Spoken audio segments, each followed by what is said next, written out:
रही। अबे पांडत रही बाजार घुमाहू शनिवार के, अबे पांडत रही बाजार घुमाहू शनिवार के। कैथे चौहान दीवाना मोला सुन ले नाम रे, कैथे चौहान दीवाना मोला सुन ले नाम रे। अबे पांडत रही, अबे पांडत रही बाजार घुमाहू शनिवार के, अबे पांडत रही बाजार घुमाहू शनिवार के।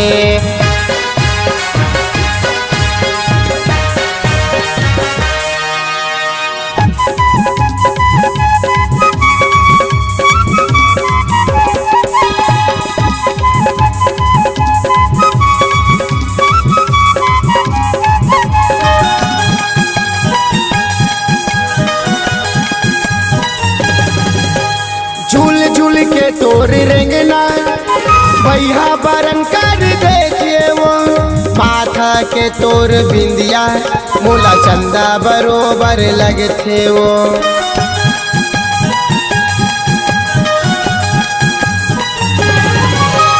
झूल झूल के तोर रेंगना भैया बरन कर देखिए वो, माथा के तोर बिंदिया मोला चंदा बरोबर लगे थे वो। कैथे चौहान दीवाना मोला सुन ले नाम रे, कैथे चौहान दीवाना मोला सुन ले नाम रे। अबे पांडत रही, अबे पांडत रही बाजार घुमाहू शनिवार के, अबे पांडत रही बाजार घुमाहू शनिवार के।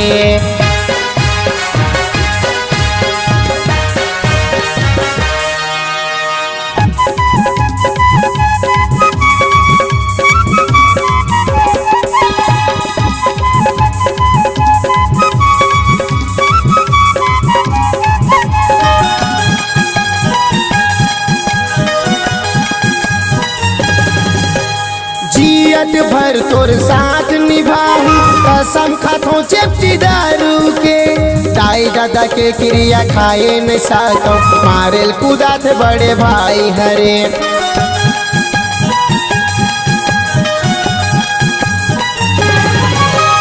जियत भर तोर साथ निभाऊं कसम खाथों चेप्टी दारू के, दाई दादा के क्रिया खाए न साथों मारेल कुदाते बड़े भाई हरे। कैथे चौहान दीवाना मोला सुन ले नाम रे, कैथे चौहान दीवाना मोला सुन ले नाम रे। अबे पांडत रही, अबे पांडत रही बाजार घुमाहू शनिवार के, अबे पांडत रही बाजार घुमाहू शनिवार के।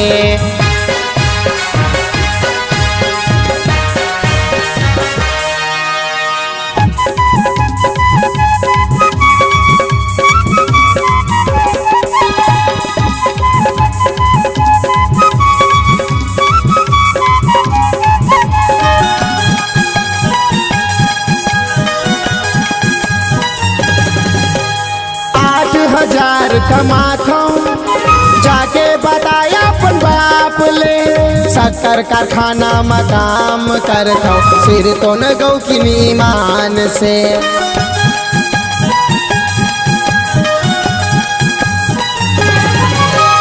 8,000 कमाता जाके बताया अपन बाप ले, शक्कर कारखाना में काम करता कहू कि न सिर तो ईमान से। कैथे चौहान दीवाना मोला सुन ले नाम रे, कैथे चौहान दीवाना मोला सुन ले नाम रे। अबे पंडरिया, अबे पंडरिया बाजार घुमाहू सोमवार के, अबे पंडरिया बाजार घुमाहू सोमवार के। कैथे चौहान दीवाना मोला सुन ले नाम रे, कैथे चौहान दीवाना मोला सुन ले नाम रे। अबे पांडत रही, अबे पांडत रही बाजार घुमाहू शनिवार के, अबे पांडत रही बाजार घुमाहू शनिवार के, अबे पांडत रही बाजार घुमाहू शनिवार के, अबे पांडत रही बाजार घुमाहू शनिवार के, अबे पांडत रही बाजार घुमाहू शनिवार के।